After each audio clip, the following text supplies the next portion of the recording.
এখন পড়ছি হুমায়ুন আহমেদ রচিত রূপা উপন্যাসটি।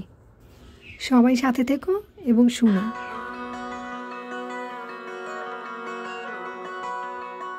রূপা বাজে নিয়ে ফিরেছে। গেস্ট রুমে কেউ নেই, বসার ঘরে কেউ নেই। রূপা বলল, মলিনা, উনি কি চলে গেছেন?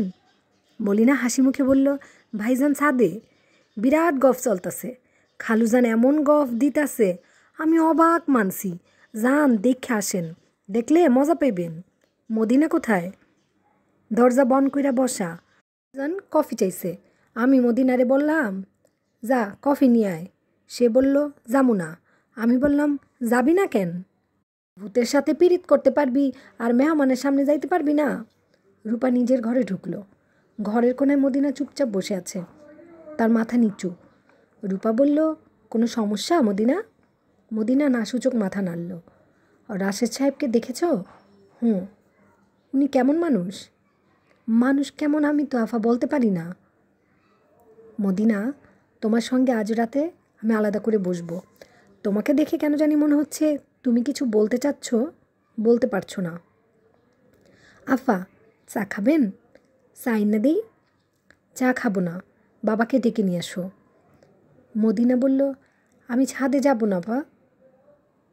যাবে না কেন? মদিনা চুপ করে রইল। তুমি কি কোনো কারণে রাশেদ সাহেবের সামনে যেতে চাচ্ছ না? মদিনা এই প্রশ্নের জবাবও দিল না, অন্যদিকে তাকিয়ে রইল। হারুন তার রহস্য খাতা খুলেছেন। রহস্যময় যেসব খবর পত্রিকায় উঠে তিনি তার পেপার কাটিং জমা করেন। হারুন রহস্য খাতা রাশেদের দিকে এগিয়ে দিতে দিতে বললেন, রাশেদ, এই ছেলেটাকে দেখো, বালক পীর। সপ্তাহে একদিন সন্ধ্যা থেকে রাত 12টা পর্যন্ত সে যাকে যা বলে তাই হয়। নাম ওসমান, বাবা দিনমজুর। আমি গিয়েছিলাম দেখতে, হাজার হাজার মানুষ, ভিড় ঠেলে এগোতে পারলাম না। ব্যাপারটা কি আপনার কাছে বিশ্বাসযোগ্য মনে হয়? আমার উত্তর হচ্ছে হ্যাঁ এবং না। জগৎ রহস্যময়, এটা তুমি মানো নাকি মানো না? রাশেদ বলল, আমার উত্তর হ্যাঁ এবং না। একই সঙ্গে রহস্যময়, আবার একই সঙ্গে রহস্যময়ও না। হারুন বললেন, আমার এখানে মদিনা নামের একটি মেয়ে আছে, তার নাম আমি দিয়েছি ঘড়িকন্যা। সে হলো জীবন্ত ঘড়ি। আপনার কথা বুঝতে পারছি না। ধীরে ধীরে বুঝবে। একদিনে সব জেনে ফেললে হবে না। মেয়েটির সম্পর্কে রাজশাহীর দৈনিক প্রভাতে কী লিখেছে পড়ে দেখো। আমি আরেক দফা কফির কথা বলে আসি। চা নাকি কফি, কোনটা খাবে? আপনি যা খাবেন তাই খাবো। টক দই শরবত খাবে? টক দই গোলমরিচ আর লবণ ব্লেন্ডারে বানানো হয়। সঙ্গে থাকে 1 ফালি কাঁচামরিচ, 1 চিমটে ধনেপাতা। গ্লাসের উপর 2 ইঞ্চি পরিমাণ কুচি বরফ, 1 চামচ চিনি। শুনেই তো খেতে ইচ্ছে করছে। সমস্যা একটাই, রূপা ছাড়া কেউ বানাতে পারে না। সে ফিরেছে কিনা কে জানে। দেখি, ব্যবস্থা করি। হারুন ব্যস্ত ভঙ্গিতে নেমে গেলেন। তার এই ব্যস্ততা দেখার মতো। বসার ঘরেই রূপাকে পাওয়া গেল। হারুন বললেন, 2টা টক দইয়ের শরবত কুইক। রূপা বলল, বাবা বসো তো। এখন বসতে পারবো না, রাশেদের সঙ্গে অত্যন্ত জরুরি আলাপ করছি। তুই শরবতটা বানিয়ে ছাদে পাঠানোর ব্যবস্থা কর। শরবত বানানো যাবে না, ঘরে টক দই নেই। ড্রাইভারকে পাঠা, নিয়ে আসবে। রূপা বলল, বাবা তুমি বসো, তোমার সঙ্গে আমার জরুরি কথা আছে। রাশেদ সাহেবের সঙ্গে আলাপের চেয়েও আমারটা জরুরি। বল। তুমি বসো, তারপর বলবো। তুই এত ঝামেলা করিস কেন? জরুরি কথা বসে শুনতে হবে, অতি জরুরি কথা শুয়ে শুনতে হবে। আচ্ছা যা, বসলাম। রূপা বলল, বাবা শুনো, রাশেদ নামের মানুষটাকে আমরা কেউ চিনি না, তার বিষয়ে কিছুই জানি না। তুমি প্রথম দেখাতেই তাকে কোলে নিয়ে বসে আছো, এটা কি ঠিক হচ্ছে? হারুন বললেন, কোনো একজন মানুষকে আমার পছন্দ হতে পারবে না? 5 মিনিটের পরিচয় হতে পারবে না। 50 বছরের পরিচয় লাগবে? তোর মার সঙ্গে 11 বছর পরিচয় ছিল, তাকে চিনতে পেরেছি? বাবা, তুমি লজিক গোলমাল করে ফেলছো। আমাকে লজিক শিখাবি না, স্টুপিড মেয়ে। রেগে না গিয়ে আমার কথা মন দিয়ে শোনো। তুমি উঁচু তারে বাঁধা একজন মানুষ। কাউকে অতি দ্রুত পছন্দ হওয়া এবং অতি দ্রুত অপছন্দ হওয়া তোমার চরিত্রের অংশ। এটা ঠিক না। কাকে অতি দ্রুত অপছন্দ করলাম? সুলতান চাচাকে। যে ছাকলা একটা কথা 4 বার বলে, তাকে অপছন্দ করতে পারবো না? তার এই স্বভাবের পরেও তার সঙ্গে তোমার গভীর বন্ধুত্ব ছিল। পরপর দুদিন না দেখলে তুমি অস্থির হয়ে যেতে। মূল কথাটা বল, রাশেদের সঙ্গে আমি কথা বলতে পারবো না? এটাই তো মূল কথা। মূল কথা হচ্ছে তোমার ভোল্টাইল নেচার চট করে অপরিচিত একজনকে দেখিও না। সে তোমার নেচার বুঝতে পারবে না, তোমাকে নিয়ে মনে মনে হাসবে, আমোদ পাবে। তোমার কর্মকাণ্ডে কেউ আমোদ পাবে, এটা আমার পছন্দ না। হারুন উঠে দাঁড়ালেন, কঠিন গলায় বললেন, তুই কি মনে করিস অচেনা অজানা একজনকে বাড়িতে এনে তুলেছিস? এটা বল, তুই নিজেই তো তাকে এ বাড়িতে কোলে করে এনেছিস, আমি আনিনি। রূপা বলল, বাবা, উনি আমার উপর রাগ করে বাড়ি থেকে বের হয়ে ঝড় বৃষ্টিতে পড়ে অসুস্থ হয়ে হাসপাতালে ছিলেন। আমি অপরাধ বোধ থেকে তাকে এ বাড়িতে এনেছি। তিনি সে রাতে ডিনার না করে চলে গিয়েছিলেন, আমি তাকে ডিনার করাবো। তিনি যে ঠিকানায় যেতে গিয়ে ভুলে গিয়েছেন, আমাদের বাড়িতে এসেছিলেন, আমি নিজে তাকে সেই ঠিকানায় পৌঁছে দেব। রাতে ডিনারের পরপরই কাজটা করা হবে। এত দেরি করে লাভ কি? এখনই লাথি দিয়ে বের করে দে, যেখানে জিনিস সেখানে চলে যাবে। বাবা, তুমি আবার ছেলে মানুষে শুরু করেছ। হারুন বললেন, আমি ছেলে মানুষ তাই ছেলে মানুষই করছি। তুই বুড়ি, তুই করবি বুড়ি মানুষই। যা, আমি তোর সঙ্গে বাস করব না। কোথায় যাবে? বনে জঙ্গলে চলে যাব, গাছের ডালে ঝুলে থাকবো, ক্ষুধা লাগলে গাছের পাতা খাবো। হারুন হন হন করে সদর দরজা খুলে রাস্তায় নেমে গেলেন। রূপা দীর্ঘশ্বাস ফেলে রাতে ডিনারের আয়োজন করতে গেল। রাশেদ নামের মানুষটা পরোটা মাংস খেতে মন চাইছে, ঝাল মাংস সঙ্গে বিস্কিটের মতো পরোটা। ছাদে আলো নেই, বাড়ির চারপাশের গাছপালার কারণে অন্ধকার গাঢ় হয়েছে। আর রাশেদ চৌবাচ্চার পাশে বসেছিল, টক দই শরবতের অপেক্ষা। হারুন ফিরছেন না। মনে হয় শরবত বানানোর প্রক্রিয়াটা জটিল লাগবে। রূপার বাবাকে রাশেদের ভালো লেগেছে। তার নিজের বাবা খানিকটা এরকমই ছিলেন। রাশেদের মা বলতেন, মানুষ কেমনে চিনবি বলবো? ঘোড়া চিনি কানে, রাজা চিনি দানে, মেয়ে চিনি হাসে, পুরুষ চিনি কাশে।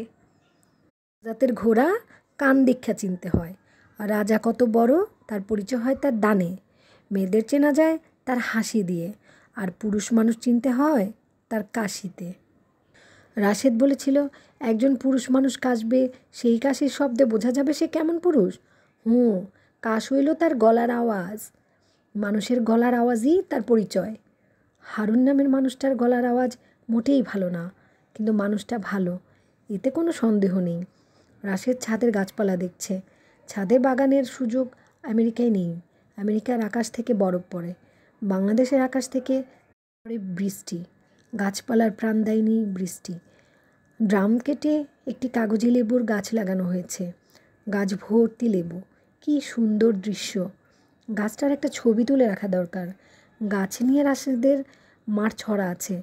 আমড়া গাছে আম হয় না, কাঁঠাল গাছে কলা, তেঁতুল গাছে জাম হয় না, হয় না ত্রিফলা। রাশেদ গাছ থেকে একটা লেবু ছিঁড়ল। Fresh lemon smell purified the heart. লেবুর ঘ্রাণ নিয়ে হৃদয় শুদ্ধ করা যাক। রাশেদ ঘ্রাণ নিল। অন্ধকারে ছাদে ঘুরছেন। এই যে রূপ গার্ডেন সুইচ, বাতি জ্বেলে দেই। রূপার কথায় হঠাৎ রাশেদ চমকে উঠল। কেন চমকালো সে নিজেও জানে না। মানুষের প্রতিটি কার্যের পেছনে কারণ থাকে, চমকানোর পেছনেও কারণটা কি? এমন কি হতে পারে? অন্ধকারে রূপার গলার স্বর অন্যরকম শোনাচ্ছে। দিন রাত্রির সঙ্গে সঙ্গে মানুষের গলার স্বরও বদলায়। রাশেদ বলল, বাতি জ্বালাতে হবে না, অন্ধকারে হাঁটতে আমার ভালো লাগছে। আপনার বাবা কোথায়? আমার উপর রাগ করে বাড়ি ছেড়ে চলে গেছেন। কি সর্বনাশ! রূপা বলল, সর্বনাশের কিছু না। মাসে একবার আমার উপর রাগ করে বাবা বাড়ি ছেড়ে চলে যান, ঘণ্টাখানিক পর ফিরে আসেন। বাবার সঙ্গে অনেকক্ষণ আলাপ করলেন। বাবাকে কেমন লাগলো? রাশেদ বলল, ছড়া দিয়ে বলি, কলমে কায়স্থ চিনি, গোপে রাজপুত। ভালো মানুষ সেই হয় যার কলিজা মজবুত। আপনার বাবার কলিজা মজবুত। রূপা বলল, অদ্ভুত ছড়া কোত্থেকে শিখেছেন? রাশেদ বলল, আমার মায়ের কাছ থেকে। সব কিছু নিয়ে তার ছড়া আছে। আরেকটা ছড়া বলুন তো। রাশেদ বলল, গলা নাই গান গায়, বউ নাই শ্বশুর বাড়ি যায়। বাহ, সুন্দর তো। আপনার মা কি আপনার সঙ্গে থাকেন? না, তিনি নেত্রকোনা জেলার বাইরে কোনো দিন যাননি। বেঁচে আছেন? না। আপনার বাবা? জানি না। জানেন না মানে কি? রাশেদ বলল, আমার বাবা খানিকটা আপনার বাবার মতো, তিনি মার সঙ্গে রাগ করে বাড়ি ছেড়ে চলে যেতেন। তার রাগ সহজে পড়তো না। এমনও হয়েছে 2 মাস ফিরেনি। আমি যখন ক্লাস 7-এ পড়ি তখন একবার রাগ করে বাড়ি ছাড়লেন, আর ফিরেননি। মনে হয় এখনও রাগ কমেনি। বাবাকে নিয়ে অনেক গল্প আছে, যদি কোনো দিন শুনতে চান শোনাবো। অবশ্যই শুনবো। রান্না হয়ে গেছে, আপনি যখন খেতে চান বলবেন। টেবিলে খাবার দিতে বলবো? বাবা গাড়ি নিয়ে যাননি, গ্যারেজে গাড়ি আছে। ডিনার শেষ করে নিয়ে রুনাদের বাড়ি খুঁজে বের করব। এ দিচ্ছেন নাকি? রূপা বলল, না, যেটা শোভন সেটা করছি। আমাদের এখানে কেন থাকবেন? পেইং গেস্ট হিসাবে থাকবো। আমরা পেইং গেস্ট রাখি না। এই কথায় আবার রাগ করে ওই রাতের মতো না খেয়ে চলে যাবেন না। আপনি গোশত পরোটা খেতে চেয়েছেন, আর মাংস এনে নিজে রান্না করেছি। পরোটা তৈরি আছে, খেতে বসলেই মলিনা ভেজে দেবে। রাশেদ বলল, আপনি আপনার বাবার মতো না। আপনি আমার খুব পরিচিত একজনের মতো। আপনার স্বরও তার মতো। প্রথম দিন ধরতে পারিনি, আজ ধরতে পেরে চমকে উঠেছি। রূপা বলল, তার নাম কি রূপা ব্যানার্জি? রাশেদ অবাক হয়ে বলল, কিভাবে বললেন? আমি থট রিডিং জানি না। প্রথম দিনই তার কথা আপনি বলেছিলেন, মনে হয় ভুলে গেছেন। হ্যাঁ, মনে পড়েছে, আমি বলেছিলাম। রূপা বলল, যার বাসায় যাচ্ছেন রুনা, তিনি কে? আমার স্ত্রী। ছাদ অন্ধকার, আলো থাকলে দেখা যেত রূপা চমকে উঠেছে। তার মুখ হঠাৎ রক্তশূন্য। যদিও তার কোনো কারণ নেই, রূপাই মানুষটার প্রেমে পড়েনি।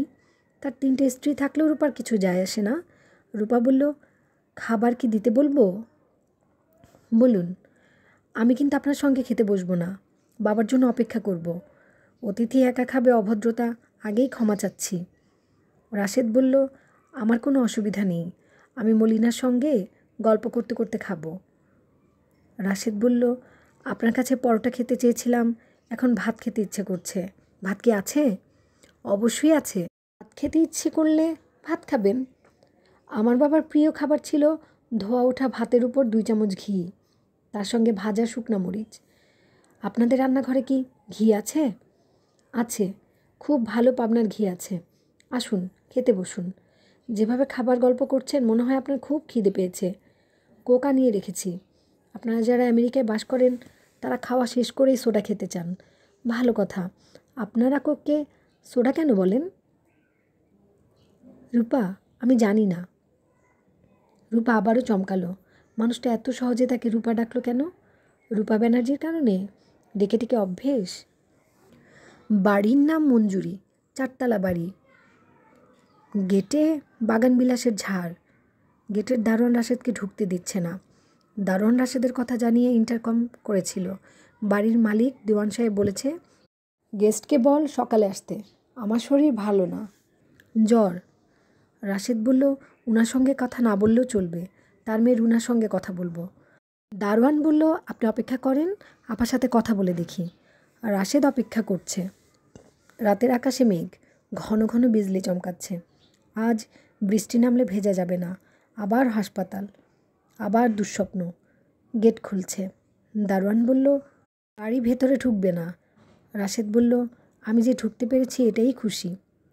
রাশেদ বসার ঘরে অপেক্ষা করছে। ঘরে সাজসজ্জা খানিকটা উগ্র, একটার সঙ্গে আরেকটার মিল নেই।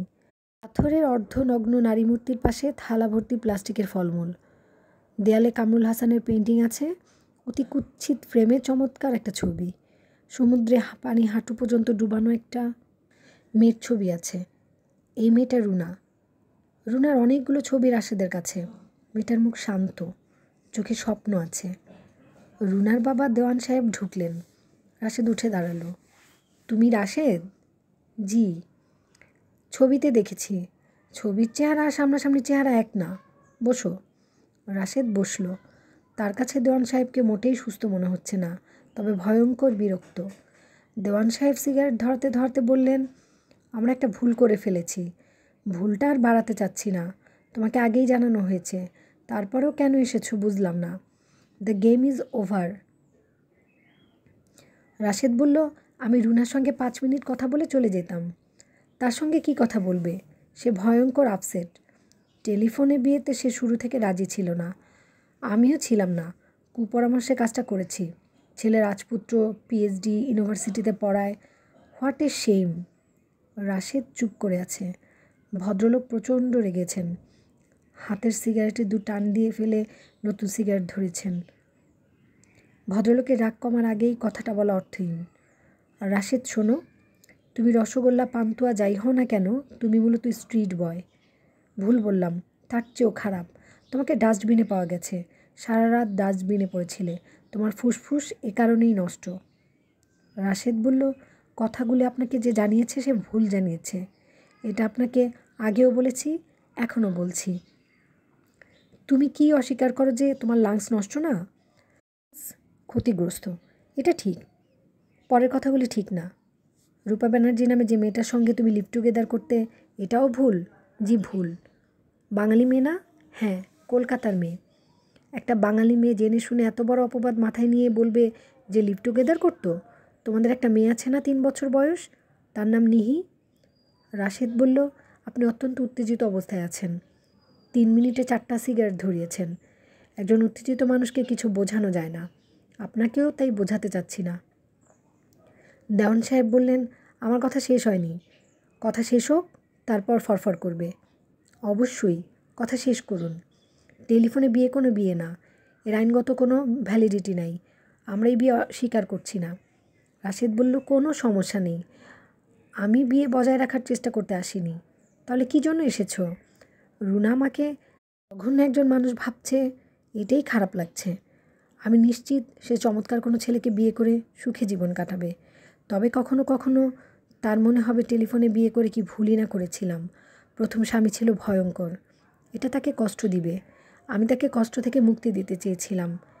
সে যদি জানে তার প্রথম স্বামী খারাপ মানুষ ছিলেন, তাহলে তার কষ্ট কম হবে। প্রথম স্বামী করছো কেন? তোমার সঙ্গে কি রুনার বিয়ে হয়েছে? টেলিফোনে বকর বকর করা মানে বিয়ে না। তোমরা এখনও চাক্ষুষ কেউ কাউকে দেখোই নি। যাই হোক, আমার কথা শেষ। এখন বিদায় হও। ফর ইউর ইনফরমেশন, এ মাসে 18 তারিখ আমার মেয়ের বিয়ে হচ্ছে। জামাই লেফটেন্যান্ট কর্নেল। রাশেদ বলল, আমি কি তাকে বিয়ে উপলক্ষে একটা গিফট দিতে পারি? তুমি গিফট দেবে কেন? তুমি কে? রুনার কাছে আমি একবার জানতে চেয়েছিলাম, দেশে এসে যখন আসবো তখন তোমার জন্য কি আনবো। সে বলেছিল লাই ডিটেক্টর আনতে। তার এক বান্ধবীর আছে। সবাই এটা নিয়ে মজা করে। আমি একটা লাই ডিটেক্টর তার জন্য এনেছি। খেলনা ভার্সন, গাড়িতে আছে। নামিয়ে দিয়ে যাই। তুমি লাই ডিটেক্টর নিয়ে বিদায় হও। এই ডিটেক্টরে নিজের মিথ্যাগুলা ধরার চেষ্টা করো। ভুল ইনফরমেশন দিয়ে বিয়ে করার জন্য আমি যে তোমাকে পুলিশে দিতে পারি, এটা জানো? সে এডিশনাল আইজি রুনার বড় মামা। রাশেদ উঠে দাঁড়ালো। বৃষ্টি পড়া শুরু হয়েছে। সে হোটেলের সন্ধানে বের হবে না চায়ের দোকানে রাতের জন্য আশ্রয় নেবে তা বুঝতে পারছে না। আচ্ছা, গাড়ি চলতে শুরু করুক, তারপর চিন্তা করা যাবে। কমলাপুর রেল স্টেশনে গেলে কেমন হয়? রাতে যদি কোনো ট্রেন পাওয়া যায়, সেই ট্রেনে করে নেত্রকোনা চলে যাওয়া। স্টেশনের নাম 18 বাড়ি। সে গ্রামের বাড়িতে উপস্থিত হলো। আরেকটা মিরাকল ঘটল। জগতে মিরাকল যে একবারই ঘটে তাও না, মাঝে মাঝেই ঘটে। প্লেন ক্র্যাশ হয়েছে। প্লেনের 280 জন যাত্রী সবাই মারা গেছে। একজন বেঁচে আছে, 70 বছরের বৃদ্ধ, ব্যাংকের ক্যাশিয়ার। সংসারে কেউ নেই, বৃদ্ধ নিবাসে থাকে। মেয়েকে দেখতে গিয়েছিল, ফেরার পথে দুর্ঘটনা। বৃদ্ধ ব্যাংকারের জীবনে যদি মিরাকল ঘটতে পারে, তার জীবনেও ঘটতে পারে। সে বাড়িতে ঢুকে দেখল কুয়োতলায় এক বৃদ্ধ বসে আছে। বৃদ্ধকে দেখে রাশেদ এগিয়ে গেল। স্বাভাবিক গলায় বলল, বাবা কেমন আছো? বৃদ্ধ বলল, তুই রাশেদ, কেমন আছিস? তোর মা গেল কই? মরে গেছে নাকি? রূপাদের ড্রাইভার বলল, স্যার এখন কোথায় যাবেন? রাশেদ বলল, প্রথমে একটা পরিচিত চায়ের দোকানে যাব, 1 কাপ চা খাবো। তারপর রাস্তায় খানিকক্ষণ ঘুরবো। ঘুরতে ঘুরতে চিন্তা করব কোথায় যাওয়া যায়। তোমাদের বাড়িতে ফিরে যেতে পারি, আবার দেশের বাড়িতেও চলে যেতে পারি। হারুন বাড়িতে ফিরলেন রাত 11টায়। রূপা দরজা খুলে দিল। হারুন বলল, টক দই এনেছি, শরবত বানিয়ে দে। রাশেদ সাহেব চলে গেছেন বাবা, তুমি খেতে চাইলে তোমার জন্য বানিয়ে দিই। আমাকে কিছু না বলে চলে গেল? রূপা বলল, তুমি ছিলে না, তুমি কখন ফিরবে তাও বলে যাওনি। টেবিলে খাবার দেওয়া হয়েছে, খেতে এসো। আমি খাবো না বাবা, আমি তোমার জন্য না খেয়ে অপেক্ষা করছি। হারুন বললেন, ইউ গো টু হেল, বলেই হাতে টক দইয়ের হাঁড়িটা ছুঁড়ে ফেললেন। বোমা ফাটার মতো হাঁড়ি ভাঙার আওয়াজ হলো। মলিনা রান্নাঘর থেকে ছুটে এসে হারুনের রুদ্রমূর্তি দেখে ছুটে রান্নাঘরে ঢুকে গেল। রূপা রাতে ঘুমোতে গেল না খেয়ে। অভুক্ত অবস্থায় ঘুম আসে না। বিছানায় শোয়া মাত্র রূপার চোখ বন্ধ হয়ে এলো। সঙ্গে সঙ্গে টেলিফোনের শব্দে ঘুম ভাঙল। শায়লা টেলিফোন করেছেন। তোর বাবা কী কাণ্ড করেছে জানিস? বাবা তো অনেক কাণ্ডই করে। কোনটার কথা বলছো? আজ রাতে আমার এখানে এসেছিল, তুই জানিস? না, আমার আর টগরের বাবার আজ একটা বিশেষ দিন, ম্যারেজ ডে। আমরা ঠিক করেছি দুজন ঘরোয়াভাবে দিনটা পালন করব। রাতে ঘরেই ক্যান্ডেল লাইট ডিনার। এই উপলক্ষে টগরের বাবা ৭,৫০০ টাকা দিয়ে একটা শ্যাম্পেনের বোতল এনেছে ঢাকা ক্লাব থেকে। সব জলে গেছে। শ্যাম্পেন খেতে পারোনি? কিভাবে খাবো? তোর বাবা উপস্থিত। তাকে ভদ্রতা করে টগরের বাবা বলেছে, আসুন আমাদের সঙ্গে ডিনার করুন। সে সঙ্গে সঙ্গে বসে গেছে। তার সামনে তো আমরা ম্যারেজ ডে সেলিব্রেট করতে পারি না। করলে অসুবিধা কী? বাবা তোমার আনন্দ শেয়ার করতো। অন্যের আনন্দ বাবার মতো কেউ শেয়ার করতে পারে না। তোমাদের ডিনারের মেনু কী ছিল? খাবার এসেছে ঢাকা ক্লাব থেকে। চিকেন স্টেক, দেশি কায়দায় প্রন, বিফ আইটেম। ঘটনা শোন, চিকেন স্টেক এসেছে 2টা, মানুষ 3 জন। এখন আমি যদি আমারটা দিয়ে দিই, টগরের বাবা অন্য কিছু ভেবে বসবে। সমস্যাটা বুঝতে পেরেছিস? সমস্যার সমাধান কিভাবে হলো? টগরের বাবা সমাধান করলো। সে বলল, আমাকে চিকেন স্টেক কেন দিয়েছো? আমি ব্রয়লার মুরগির চিকেন স্টেক খাই না। সঙ্গে সঙ্গে বেকুবটা বলল, আমাকে দিয়ে দিন, ব্রয়লার চিকেনে আমার কোনো সমস্যা নেই। রূপা বলল, মা শোনো, আমি জানি বাবা বোকা, কিন্তু তোমার মুখ থেকে বেকুব শব্দটা শুনে খারাপ লাগছে। আমি বাবাকে সামলাবো, সে যেন আর কখনো তোমাকে বিরক্ত না করে। মা, আমি টেলিফোন রাখছি, আমার মনটা ভালো না। মন ভালো না কেন? রূপা জবাব না দিয়ে টেলিফোন রাখল। বাবা খেয়ে এসেছে, কাজেই তার না খেয়ে রাত পার করার কোনো সমস্যা নেই। সে গলা উঁচিয়ে ডাকলো, মদিনা, জেগে আছো? জিয়াফা, খাবার গরম করো, আমি খাবো। মলিনাকে ডেকে তুলবে না, সে বকবক করে মাথা ধরিয়ে দেবে। পরোটা ভেজে দিতে পারবে না? পারবো। আমি শুয়ে থাকবো, সব কিছু রেডি করে আমাকে খবর দিবে। যদি দেখো আমি ঘুমিয়ে পড়েছি, তাহলে আর আমাকে ডাকবে না। রূপা খেতে বসেছে। পাশেই মদিনা দাঁড়িয়ে আছে, আগ্রহ নিয়ে রূপার খাওয়া দেখছে। সে হঠাৎ রূপাকে চমকে দিয়ে হাসি মুখে বলল, ভূতটা চইলা গেছে। রূপা বলল, ভালো খবর, চলে গেল কেন? উনারে দীক্ষা খুব রাগ হয়েছে, তারপর চইলা গেছে। রাশেদ সাহেবকে দেখে? জি। রূপা বলল, ভয় পেয়ে চলে গেল কেন? উনি কি ভূতের ওঝা? মদিনা জবাব দিল না। রূপা নিঃশব্দে খাওয়া শেষ করলো। হাত ধুতে ধুতে বলল, তুমি বলেছিলে উনি হাসপাতালে। কাকতালীয়ভাবে তাকে হাসপাতালে পাওয়া গেল। এ থেকে প্রমাণিত হয় না যে তুমি ভবিষ্যৎ বলতে পারো। আমার কাছে অনেকবার মনে হয়েছে আজ সুলতান চাচা আসবেন। তিনি এসেছেন, তাতে প্রমাণিত হয় না যে আমি ভবিষ্যৎ বলতে পারি। বুঝেছ? জি। তুমি কি বলতে পারবে রাশেদ সাহেব এখন কোথায় আছে? না, আমি হঠাৎ হঠাৎ বলতে পারি, সব সময় পারি না। একটা মেয়ে আইসা আমারে যখন বলে তখন বলতে পারি। মেয়েটা পানিতে থাকে। জলকন্যা? জানি না আফা। শোনো মদিনা, যারা মৃগী রুগী, তাদের যখন অ্যাটাক হয়, অর্থাৎ অজ্ঞান হয়ে যায়, ফিটের মতো হয়, তখন তারা অনেক কিছু দেখে। আমার নিজের ধারণা তোমার এই রোগ আছে। আমাকে মনে করিয়ে দিবে, কাল তোমাকে ডাক্তারের কাছে নিয়ে যাব। জি আচ্ছা, কাল তোমাকে স্কুলেও ভর্তি করিয়ে দিব। আফা, মেয়েটার শরীর নেই, খালি মাথা, মাথা ভর্তি চুল, চোখের মনি অনেক বড়, সাদা অংশ নাই বললেই চলে। কোন মেয়ে? যে আমারে ঘটনা বলে। রূপা বলল, কাল তোমাকে যখন ডাক্তারের কাছে নিয়ে যাব তখন এসব বলবে। আমাকে এসব বলার দরকার নেই। টিভিটা ছাড়ো, আমার ঘুম কেটে গেছে। কিছুক্ষণ টিভি দেখব। ন্যাশনাল জিওগ্রাফিতে মঙ্গল গ্রহের পানির সম্ভাবনা নিয়ে ছবি দেখাচ্ছে। রূপা আগ্রহ নিয়ে দেখছে। কম্পিউটার গ্রাফিক্সের তৈরি করা মঙ্গলের কিছু কাল্পনিক ছবিও দেখালো।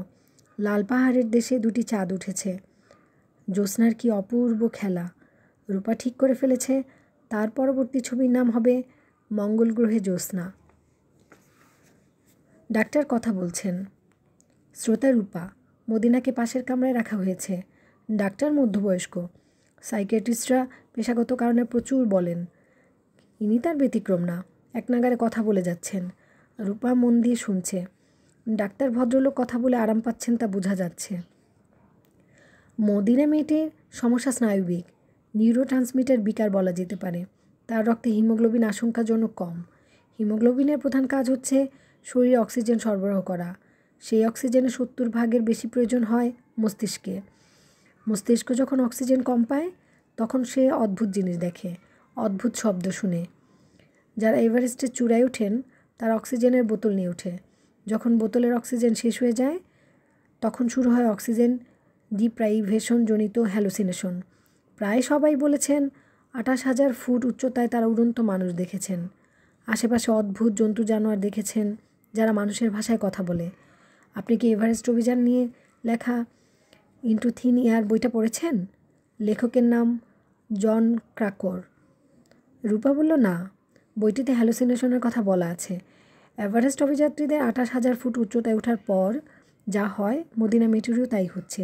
সে একবার পানিতে ডুবে গেল, মস্তিষ্কে অক্সিজেন সাপ্লাই বন্ধ হলো, হ্যালুসিনেশন শুরু। সে দেখলো একটা মেয়ের মুখ।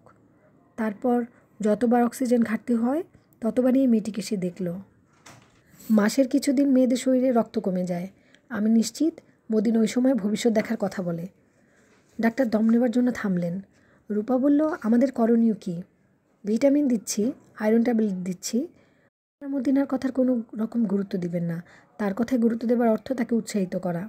যত বেশি উৎসাহিত হবে এই ধরনের আজগুবি কথা সে তত বেশি বলবে। তাকে কড়া ঘুমের ওষুধ দিচ্ছি। মেয়েটার ভালো ঘুম দরকার। সে বলেছে রাতে তার ঘুম হয় না। মেয়েটার ব্রেইনের একটা সিটি স্ক্যান কি করাবেন? ব্রেইনে কোনো অস্বাভাবিকতা থাকলে এতে ধরা পড়বে। টিউমারেও এমন সমস্যা হয়। ব্রেন টিউমার থাকলে সিটি স্ক্যানে ধরা পড়বে। আপনি সিটি স্ক্যান করাতে বললে করাবো। বেশ খরচ পড়বে। একটা কাজের মেয়ের পেছনে এত টাকা খরচ করবেন? হ্যাঁ, করব। তাহলে সিটি স্ক্যান করান। এই রিপোর্ট আমাকে দেখাবেন না, দেখাবেন একজন নিউরোলজিস্টকে। আমি তার নাম লিখে দিচ্ছি। ওষুধগুলো আগেই শুরু না করে সিটি স্ক্যানের রিপোর্ট দেখার পর শুরু করুন। রূপা উঠতে যাচ্ছিল। ডাক্তার বলল, চা খান, চা খেয়ে তারপর যাবেন। আপনার কথা শুনে আরাম পেয়েছি।